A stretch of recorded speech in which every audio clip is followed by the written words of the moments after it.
Dior Mini Roller ni bawah RM5,000 sahaja. Yang ini cantik punya ya. Yang selalu korang nampak kita jual akan ada crossbody sahaja, tak ada top handle. Macam mana kamera? Tak, apa ni? Cameraman kita. Cameraman kita pening. Dia confused sikit. Okey tak? Okay.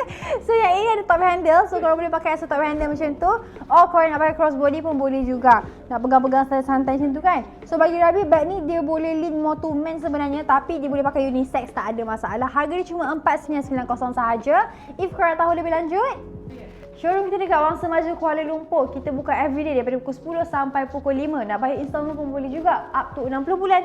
First payment dah boleh terus bawa balik bag. Nak pakai Shopee Pay Later boleh. Nak pakai installment credit card boleh. Nak pakai Atome pun boleh juga. If korang nak extra discount, korang boleh pergi kita punya profile. Tengok dekat bio promo code apa yang korang dapat sekarang untuk claim korang punya discount. Sebab setiap bag dalam showroom ni hanya ada satu unit sahaja. So korang tunggu apa? Korang boleh message kita sekarang.